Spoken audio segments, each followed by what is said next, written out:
Hello, you wonderful people, and welcome back to the Blacktown Football Windy Hour podcast.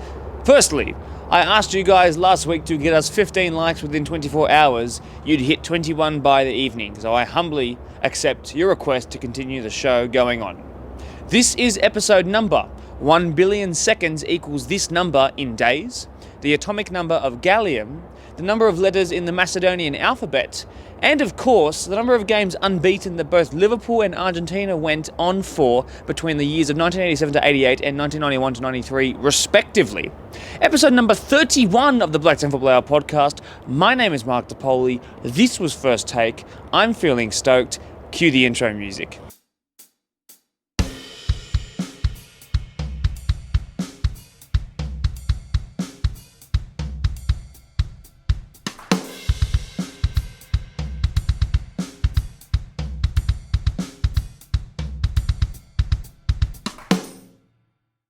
Bosh. So Liverpool, between the dates of May the 4th be with you of 1987 and March the 16th of the following year, were unbeaten in 31 games. That included the first 29 of the 87 to 88 campaign, where they had 22 wins and 7 draws to start the season.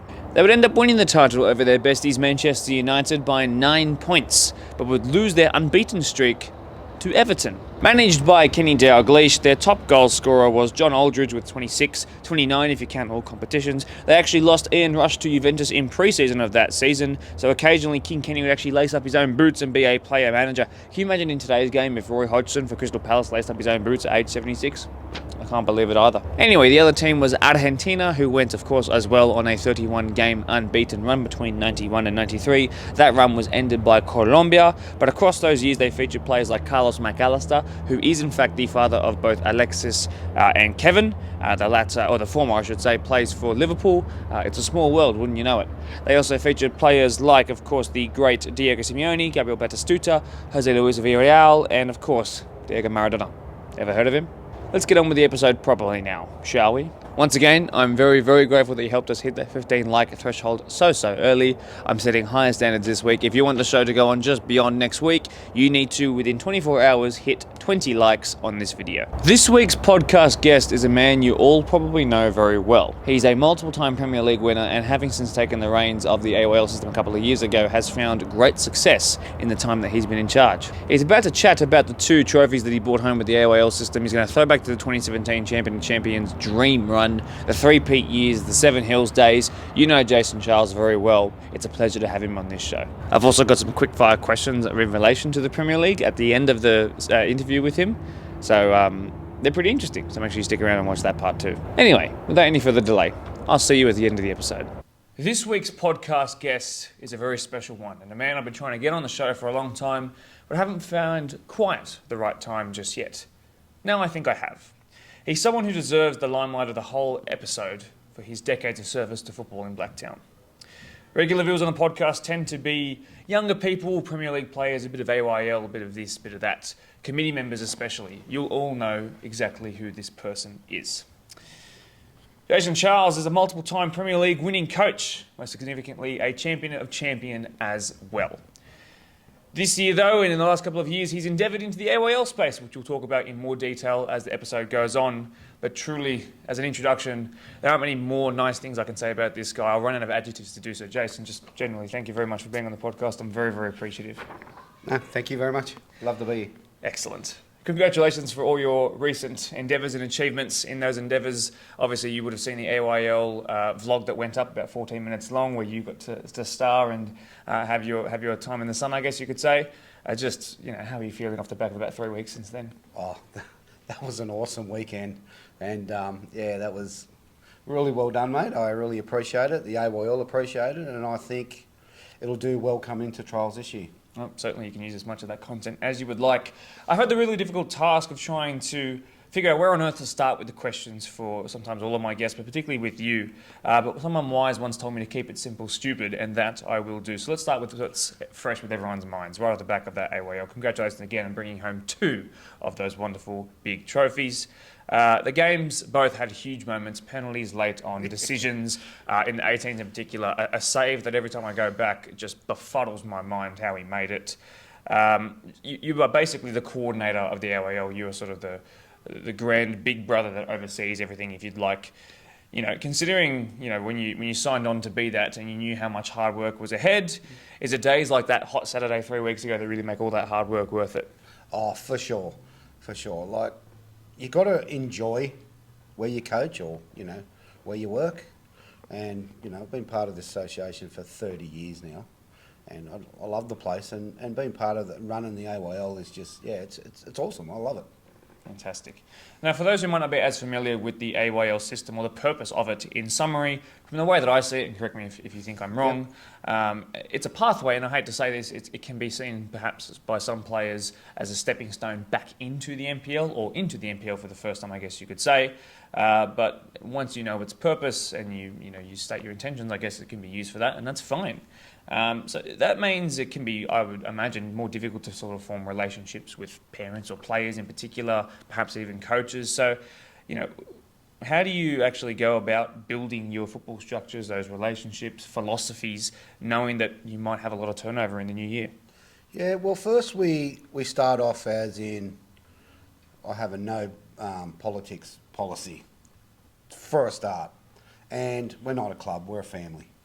So we bring that sort of family vibe into the AYL, and we're up front. Is there the drama? We talk about it, we deal with it, we get on with it. The last thing I want is a lot of problems coming up here to the association. They've got enough on their plate, especially for small, piddly, crappy little things, Something that I can deal with. They come and see me, we deal with it, they walk away happy.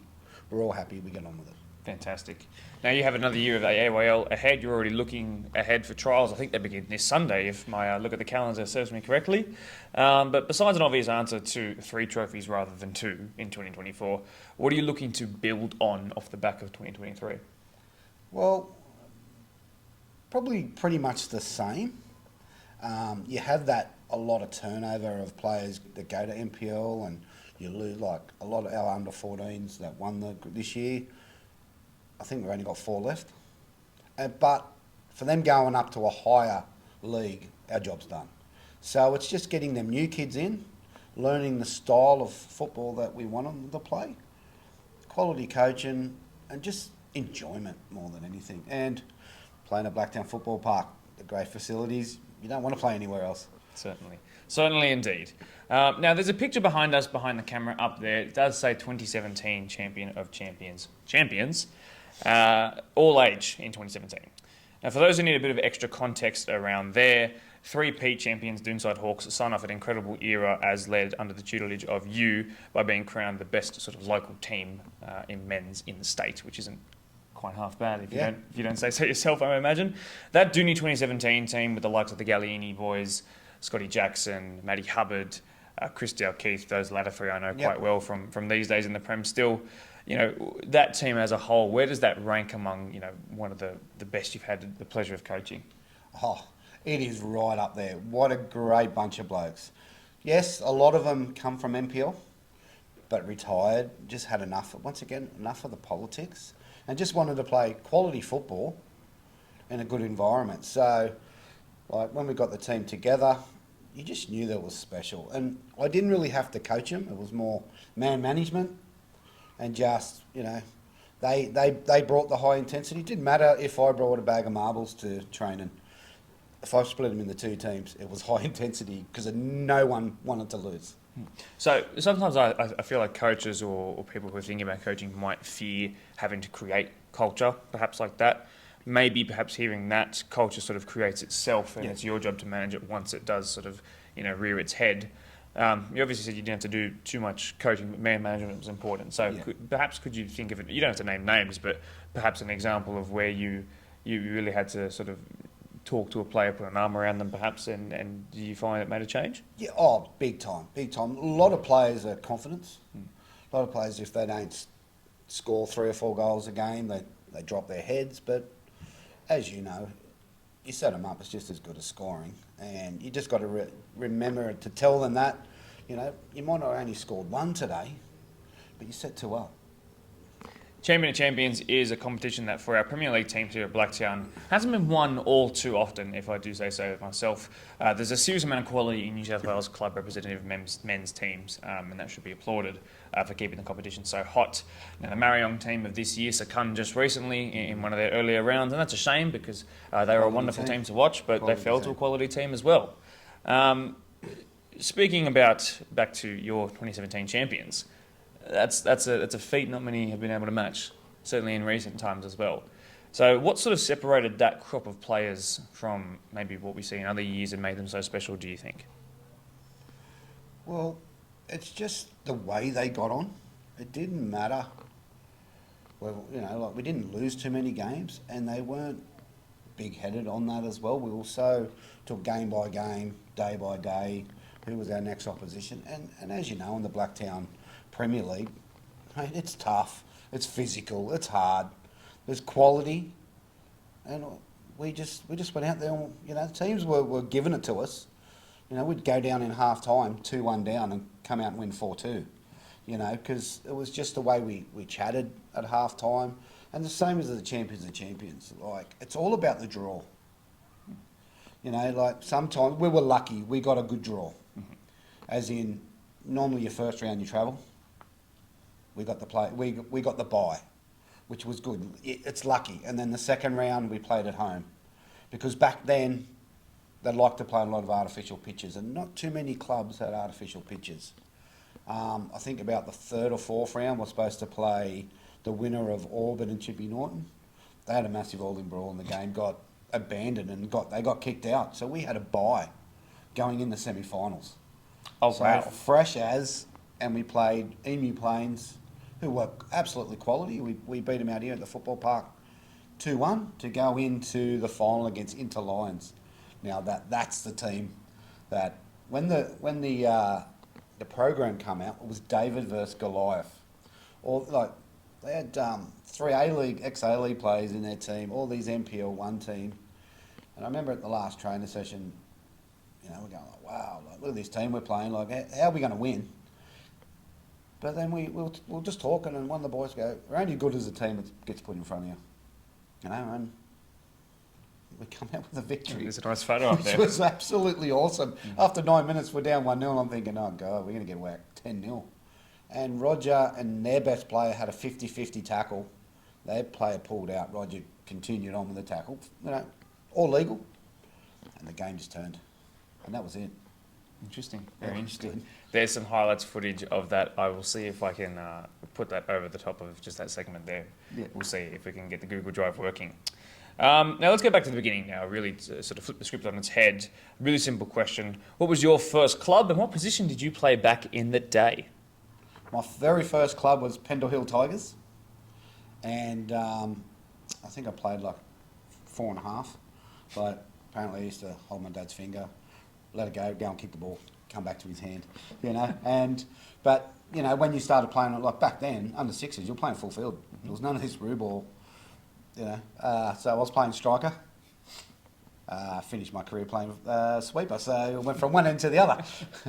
You just get moved back the worse you get as you get older. Yeah, that's what happened exactly to me. right. I ended up in goal, so I went one step further. No, I didn't go that far. Now let's fast forward a couple of years from there into coaching. Obviously, you've been coaching for a long, long time now, but what sort of started it? Was it a person who sort of gave you a tip-off, or perhaps a little sort of door opened for you? What was that process like?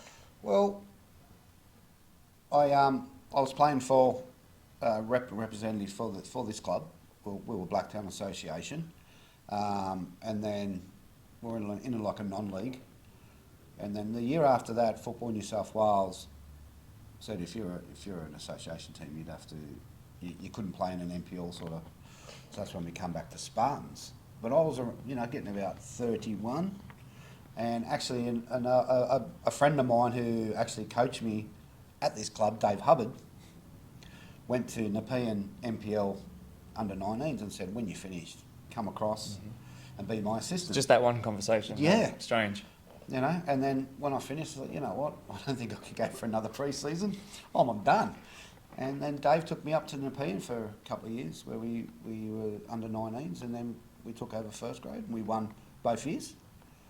And then we come back to the association for Spartans, when a friend of mine who was president of Seven Hills Soccer Club at the time, before they actually went down and went under, said, I want to put a Premier League team together, and I decided to go back there and try my luck. The rest is history, hey? Yeah. But just one little sort of conversation with an old mate, isn't that interesting, the ripple effect of Yeah. that? Maybe if you hadn't have been there that day, you wouldn't have been a coach for, Yeah, for sure, yeah. So there you go. How interesting is that? Now, talk me through. Obviously, I've just seen your little transcript there, but let's talk a little bit more about sort of after Seven Hills, what happened. So you go back and you take up this Premier League team, and how does it go from there? Talk me through back to the point of that photo there. So the first year at Seven Hills, I just got whoever we could get together. Mm-hmm. That sounds familiar. For you most know, we first year finished teams. 7th in first grade, last in reserve grade, and then I knew a lot of players that we coached at Nepean under 19s were going to put a team together and play in the Penrith competition. So I got on the phone and rang up a few boys and said, well, this is what I'm doing at Seven Hills. And they come across. I think we made semi-finals that year. I think it took 2 more years where we won the double. Mm-hmm. Prems and reserves at Seven Hills. Yeah, so it was awesome. So what happened after that? Because eventually you make your way to a maroon-tinged club, but what happens after that double? Yeah, after the 4th year of Seven Hills, I decided to have 12 months off. And in that 12 months, another friend of mine, Jed Taylor, he was coaching at Doonside and said, why don't you come over and give me a hand? And I said, having time off. And he said, just come and give me what you can. So I did and went and helped him out here and there. And then the following year I took reserve grade. I think Jed made the semis. I think they just got beat in the semi-finals. And then Jed stepped down because I think he was actually going to coach at an NPL level in the youth, which he deserved. He was quality. And handed over the reins to me. Yeah, interesting, isn't it? Yes. And then you take over the first grade space, and then yep. Obviously it ends with, like I said, that photo behind us. Interesting, isn't it? Now, what I've noticed from a bit of a social media sort of look through that I did while I was making these questions is that with all the things that you achieve, and you're a man of few posts, man of many words, but man of few posts on social media. When you do post, it tends to be with the good things that you produce in football. And what I notice is that a lot of people from many different walks of Blacktown footballing life tend to interact with it, and you get a lot of congratulations. And I think it's a testament to you as a person and as a footballing person as well, and what you've achieved. That so many people are appreciative of what you do. Yeah. And so shout out to all those people who are supporting Jason in what he's doing in football. But yeah, it doesn't matter the club or the affiliation. People are really happy with the work that you do. So you obviously made a lot of fans along your journey. So you would have, and all of our viewers right now would have a pretty healthy understanding of what you are like as a person from these first 10 minutes or so. But now I sort of want to know how that translates to being on the dugout. So when it comes to your teams, what are the sort of non-negotiables and standards that you set off the pitch? Obviously, you've said the no politics thing, but maybe actually I'll change it to on the pitch. So what are some of the footballing philosophies that creep into your style? Well, first of all, we never give up. Heads never go down. No matter what the score is. If you're 10-0 down or 10-0 up, of course you're 10-0 up, your head's not going to go down, but you never give up till the end of the whistle. You give your 110%. Always listen to your coaches. You do your extras. You never get in trouble if you're unsure and you ask that question, but you get in trouble if you don't do what you're supposed to do on the training park because you didn't listen. That's what I try and say to the boys. If you're injured or you're sick, come and see us and say, you know what, I'm not feeling the greatest today, where we can manage you in maybe this week you're only playing 15 minutes. The following week when you're back, full health, back to playing lots of minutes. So it's all about being upfront, always coming with a positive attitude, never being negative. Please, I always put that into the parents' heads because I find that if a lot of parents are negative, they'll drum that into the kids' heads and they bring in the training, it goes to game day, and it just filters through the team like a domino effect. So always being positive, giving your best, listen to the coaches, be respectful for whether it's the opposition, your parents, the coaches. Always shake hands with the coaches at training, at game day, just little stuff like that, just trying to make them better people. Absolutely, absolutely. Interesting that it goes to the parents as well. It does. Because obviously that's obviously probably more relevant at a youth level, but that's what you're doing at the moment. Mm-hmm. That's who you're dealing with in the AYL role.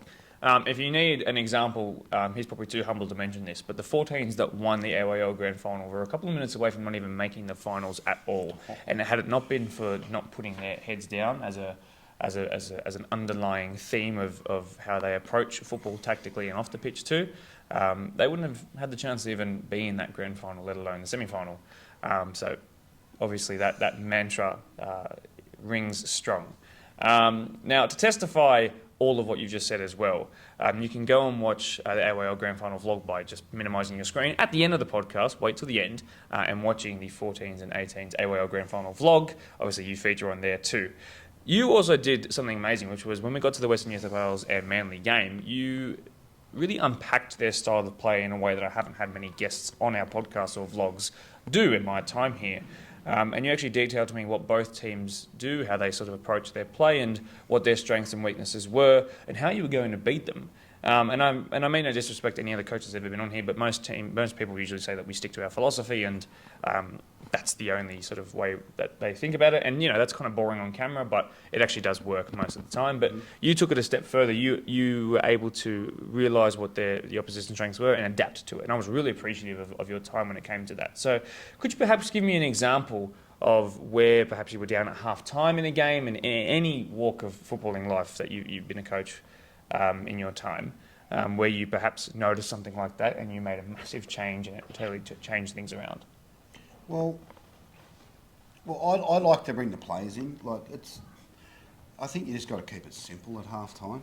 You know, you can have a whiteboard and write as much as you want on there, but kids can't process that. And, you know, talking to Ron Smith when we had that Ron Smith night out here, which was actually awesome, racking his brain, something like that keep it simple, keep it to one thing, and then letting the kids speak. How are we going out there? What's their formation? How are we going to beat them? Like, a good example was the Champions of Champions. It's 1-1. And we're in the half-time, and I'm thinking, I'm walking into Football New South Wales dressing room, and I'm like, what's going to be my half-time talk? What am I going to say? And I can't remember actually who it was, but they just turned around and they said to the attack, we are not going to concede. There might be only one chance, put that away. And, yeah, they didn't concede and we had that chance and we won 2-1, you know. But little things like that, keeping it simple. The VO camera is unbelievable because that shows you the way, their formation, their structure, and just trying to shut down their best players. And that's what we did at Grand Final Day. Absolutely. If you want to sponsor us, media@bdsfa.com, hit me up right there. Happy to work with you guys. Another thing that social media inspired, another question of mine was, I saw that you reposted a quote from Rinus Michels. So Ajax and Dutch, a managerial icon, sort of the pioneer, the godfather of total football. Now, obviously, I'm not trying to compare your methods to that of the great man, of course, but in truth, has he won a champion of champions? No, is the answer. So, but being serious for a second, what are some of the best pointers that you've heard along the way, whether it's be from professionals or just someone like, I don't know, a friend like Dave Hubbard, for example, who might have mentored you at some point? Yeah. What are some of the best sort of pointers that you've come across and you sort of keep close to you? Well, I've got this little bit of paper printed out on the board in our dressing room down at Charlie Barley Reserve. It's actually got that off Tony Basher. And, you know, a lot of it was 10 things you need, 0 talent. And it was like being on time, being coachable, doing your extras, you know, giving your best. And it just went on and on and on and on, your 10. And you didn't need to have talent to do these 10. You just wanted to do it, you know. And if you put your mind to it and just tick them boxes, you know. That one there I couldn't tick, it's a cross. Work on that the next week and just try and tick it each game. I love that. That's a new one. That's something I might add to Maybe if I coach a team one day, whoever knows. But that's good. Want a coaching job? Yep, I'm happy. I just put my email there, so just send me one. Now, to sort of head towards the wrapping up of this segment, and I've had a great time, by the way. Yeah, it's been awesome. I've got some rapid fire questions in relation, firstly to our Premier League, and then just a bit more open after that. So just try and keep your answers to a sentence or two, and I think it'll be really good fun. So the best game that you've had the pleasure of being in the dugout for, whether it was a win or a loss, whatever. 18's grand final, just recently. Okay, I like that. I'm not going to ask why. Keep it to rapid fire. 3 of the best players you've had the pleasure of coaching. A bloke called Klaus that I had at Seven Hills. He played 3rd division in Denmark, but he was over here going to uni. Roger Gallieni, absolutely unreal. And I'd probably the 3rd one. It's tough because I've had so many close. But honestly, I'd have to say probably Matt Hubbard. That's very fair enough. He's pretty close. I'm pretty close to him anyway. So. Yeah, absolutely. There's a reason why he's in that photo up there.